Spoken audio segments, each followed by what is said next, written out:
The Oklahoma Sooner softball team has lost a conference series, and now we're here to announce that the program is coming to an end.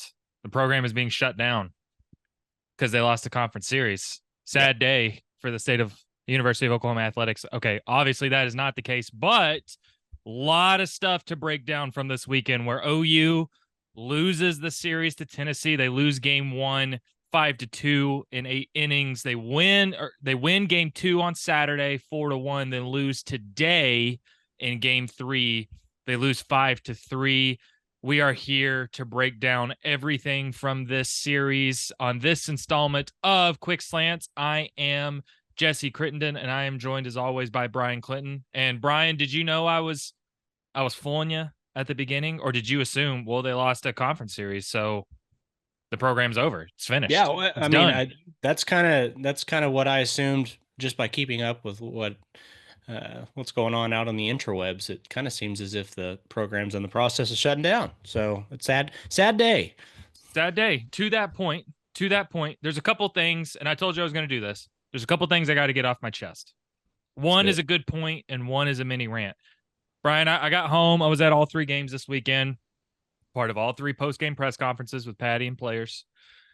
Leaving the stadium a bit ago. We're recording this on Sunday night. Leaving the stadium a bit ago, and one of my biggest thoughts was Tennessee, Oklahoma. Hmm. And let me explain that. So, both the games that OU lost, OU's offense can't get going because Tennessee has an absolute stud in the circle in Pickens. She is every bit as advertised. I hadn't really got to watch her that much, but she was fantastic. She might be the best pitcher in the SEC. That's how good she Hmm. is. Um, OU's offense couldn't get hits, and when they did get hits, they weren't timely. I think they went 2 for 12 today with runners on base, and they went 2 for 7 today with runners in scoring position. That was today. Tennessee with runners in score position, 2 of 2. If that tells you anything, but OU's offense was off balance. They were out of rhythm. They were inconsistent, and when they did get hits, Tennessee made really good plays. Think of the game one, the seventh inning, the controversial Patty sends Hannah Core around third base, and she gets caught at home on an excellent Yep. throw from the right fielder. And there was a lively discussion in the press box about whether Patty made the right decision to send her. It's about 50-50. All I know is that was a hell of a play. It was a Yeah. hell of a throw to Yeah. home. That's exactly what OU would do to opponents. And then today, OU's offense can't get going. They get going a little bit in that third inning, but Tennessee had been shut down. Fourth inning, they have 2 outs on the board. Sam Landry is dealing. And then what does Tennessee do? 5 runs with 2 outs on the board, Yeah. completely flip that game. That Yeah. is what OU has been doing to opponents for years now, Yes, shutting it down your is. offense, keeping you all out of sorts. And then even when you think you've got their offense, all of a sudden they score. They go on a 2-out rally out of Yeah. nowhere, Yeah. completely flip the game. That's what Tennessee did. You have to Yeah. give them credit. That's what they did. They made the plays they needed to make to win this series. That's one. And two, we're going to talk about the specifics of what this weekend means for Oklahoma. There's some issues, and Tennessee exploited some of those issues, but Mhm. this OU team is 31-3. They are 9-3 in conference play. Are you sure? Patty actually said, I encourage everybody to go to the OU Insider YouTube channel. I uploaded all 3 press conference videos. Today's one specifically, Patty had some great quotes. But this team is 31-3. Both things can be true. This season is not over, and OU is still in good position. But Tennessee exploited some things that OU's going to have to answer if Mm-hmm. they want to have success, if they want to make a run, if they want to do all those things that fans have come accustomed to expecting. Tennessee exploited some things they're going to have to fix. Those are Yeah. my 2 things, Brian. Do you have anything before we get into the specifics? Um, yeah, we'd kind of discussed this during last week's episode of the Oklahoma drill. Um, this Tennessee team to this point was the best equipped team to take down Oklahoma just because of where their strengths were. And I think we saw one, we saw a more experienced team in Tennessee Mm-hmm. that really showed up. Uh, the road environment didn't really get to them. It was just a great showing from them. And then two, um, I hadn't thought about it that way, but the 5 run inning in the fourth on today's game, that really was like that was so Oklahoma. That is 100% something Oklahoma has been on the right side of for so many years. And this is one of those instances where they kind of fall. Um, I do have, this is the optimist in me. Um, I honestly there are some, if you want to call them silver linings, that come out of this series. Um, Cassidy Pickering has continued to be fantastic. Now she needs more help around her, which I'm sure we'll discuss. Um, I was very, very, very encouraged uh, from Kirsten Deal being able to turn around what we saw midweek and perform the way she did on Saturday's game. That was huge, and that's going to be huge for Oklahoma going forward. I think you saw the dangers of having to throw somebody in 2 games, Mm-hmm. having to like being forced to do that, and with Landry's situation, they're going to need as much help as they can get, helping keep her innings down. And Kirsten Deal's performance on Saturday was promising. Great points. You highlighted two players that we need to talk about. Let's talk about the offense because that's as much Yep. as Sam Landry giving up 5 runs in the fourth inning with 2 outs on the board was disappointing. She was lights out Yep. outside of that. Anybody that watched that game, look at the other 6 innings. She was Yep. lights out. That fourth inning was an issue, but the bigger issue this weekend was the offense. Yes. 100% that was the bigger issue. So OU goes, they logged 17 hits over the weekend. 8 of them came in that first game. Um, Here, I'm gonna go line by line. I actually have added up the starters, what they went in their at bats this Mm. weekend. Cassidy Pickering, 7 for 8. Had no issues with Pickens, Nope. and she was phenomenal. Pickering was great this weekend. She's the one that hits the RBI double that clears the bases in the third inning that gave OU a 3-0 lead in game 3. If you want to take a silver lining, it's Cassidy Pickering after a slow-ish start to conference play. Brian, she now leads this team in batting average in conference play, Wow. 469. Wow. There you go. Abby Dayton, 4 for 9, went 2 for 3 today. Was basically her and Pickering were the only ones that had anything going today. Hannah Core, 2 for 6. Considering she's not your strongest hitter, she's batting in your 9 hole. You'll take 2 for 6 against maybe the best pitching staff in the country. Outside of those three, this is where it gets pretty rough, Brian. Ella Parker, 0 of 8. Sydney Sanders, 2 of 8. Now, she had the home run in game 2. It's a big Hmm. moment. She's done Hmm. that, but 2 for 8. Alana Abayani, 0 for 9. Isabella Emmerling, 0 for 8. Nelly Macaron Marinas, 1 for 9. Gabby Garcia, 1 for 8. If you're looking at issues, if you're looking at what happened this weekend, it's Cassidy was great. Abby Dayton had a couple of moments. Sydney Sanders has the bomb in game 2. But Brian, we talked about it. Nelly Macaron Marinas and Gabby Garcia were so good those first 3 conference weekends. Hmm. I had to wonder when teams were going to adjust to them once they had more on their had more scouting, had more film on them. And 2, I think those 2 did a lot to prop up OU's offense because you go up and down this lineup from this weekend, Brian, and it's not great. You're getting zeros or minimal production from several players you need production from. And at the top of that list, it's Ella Parker. Yep. Stella Parker. And look, she's hurt. She doesn't look comfortable. Patty has said, she said it again on Friday. They're not going to lose. They're not going to lose their faith in her, and they shouldn't. She's an elite Hmm. hitter when she's Yep. right. Yep. But she's dealing with something. I don't know 100% what it is. I'm told it's mostly pain management. I still don't know what the specifics of the injury is. Hmm. But again, this is not about, we know what Ella Parker can do. She was elite to start this year. She was elite last year. Brian, she's batting .067 in conference play. She's 2 for 30 at the plate. And the walks, I mean, she walked twice this weekend. They were both on Saturday.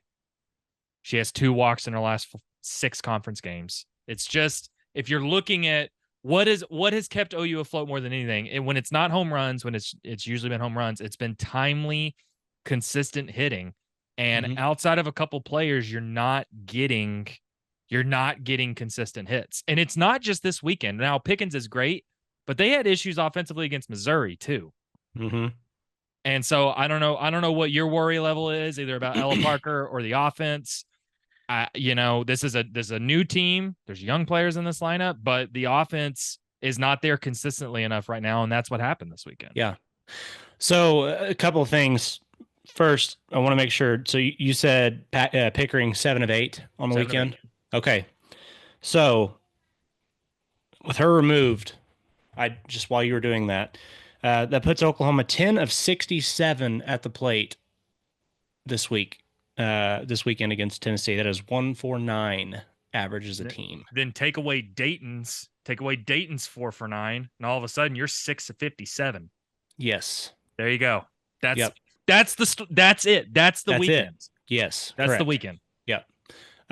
So and that comes with 12 walks too. So it's sorry, my wife is interrupting the podcast by showing my son who's about to get in the bath. Hi, Taylor. We're kind of looking at a team that's trying to find itself. In on the offensive side in SEC play. We saw against Missouri, things kind of settled down a little bit offensively, and it led to the first loss of the season. And then you look at again against an elite. Now Tennessee's pitching staff, as you said, is elite. I think this is one of the better staffs overall that you're going to see all season long, especially Carolyn Pickens. As you said, Pickens is just incredible. Patty, even herself, said she might be the best pitcher in the SEC. Yeah, she's incredible. So when you look at that, it's really tough to take anything from a single game, but looking at it from the weekend perspective, it's that as we just pointed out.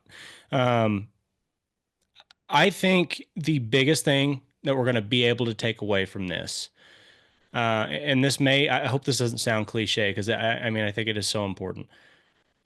What Oklahoma looks like in their next series is going to tell us so much about this team.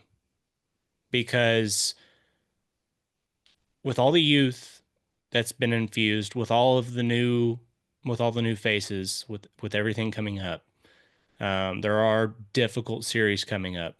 How they look in their next series is going to tell us a lot, because this weekend practice is going to be the first time that Patty Gasso is going to have to coach a team that has lost a series.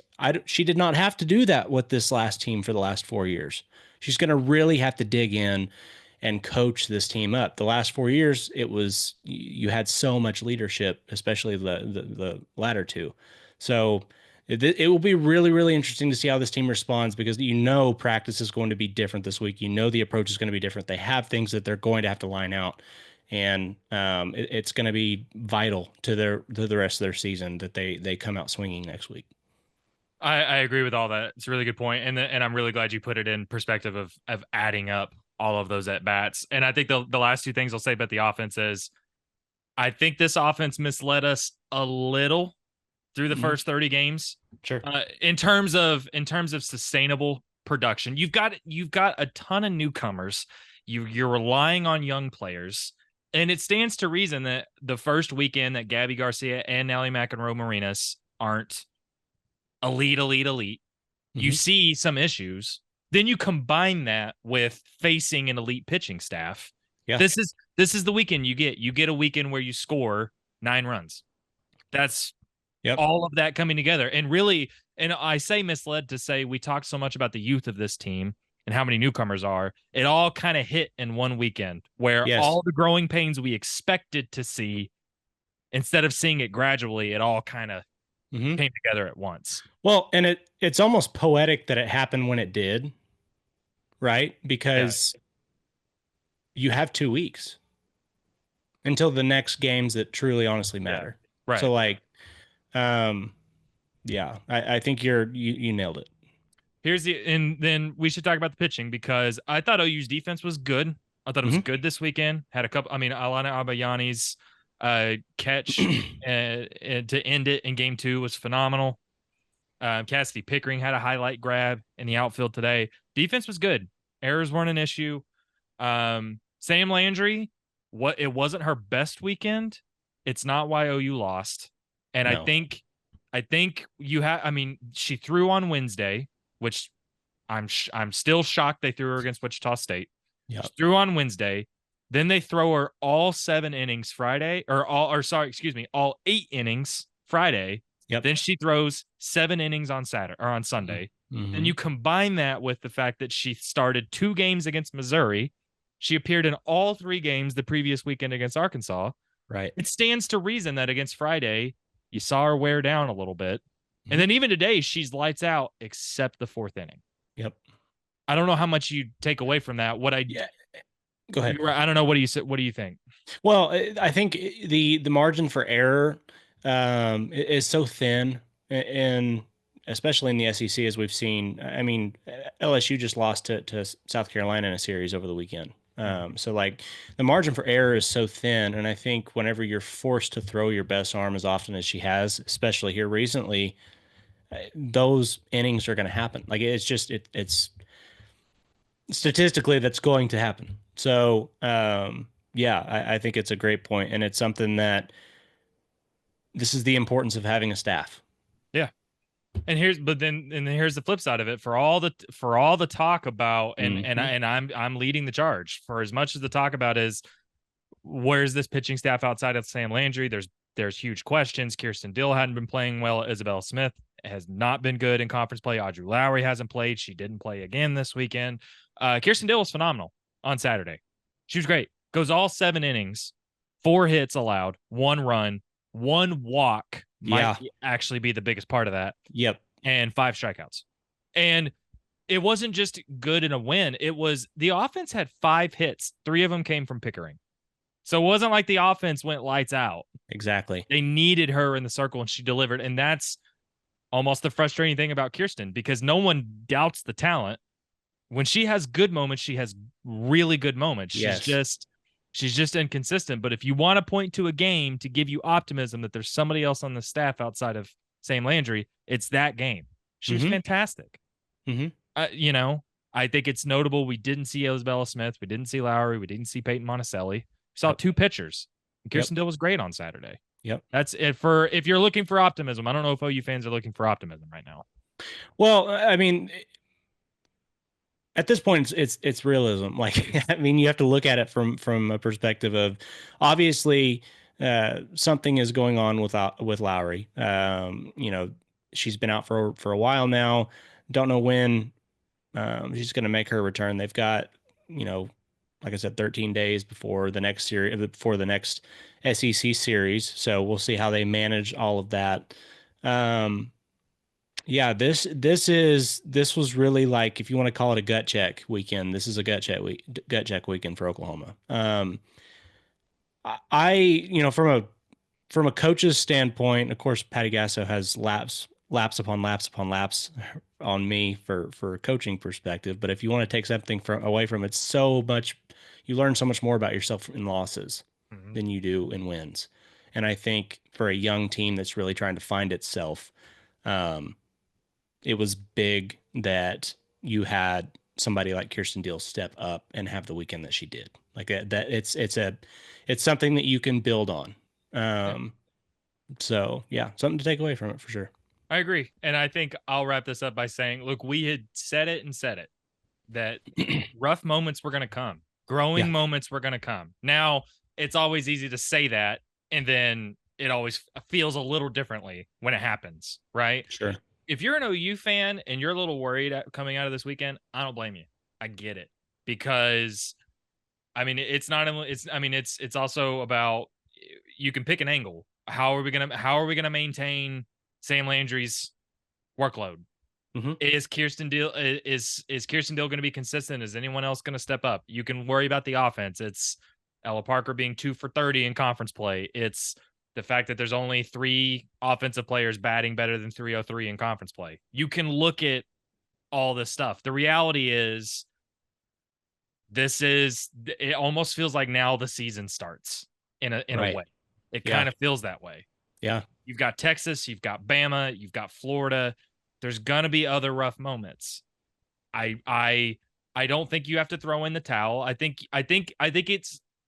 the best outlook to have is now the season gets underway because you just got tested. Other tests are going to come. Can they grow enough in some of these areas Yeah.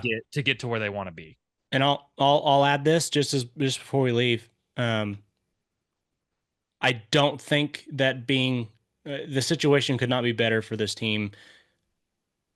If this young of a team was going through the Big 12 where they are winning and winning and winning and winning Right. and winning and beating, like by time postseason hits and they're playing some of these tougher teams, it would almost be blindsided. It is so valuable for them to be going Mhm. through this kind of stuff at the end of March, because when May rolls around, you will have been battle tested. So I think it's a great experience for the young ones.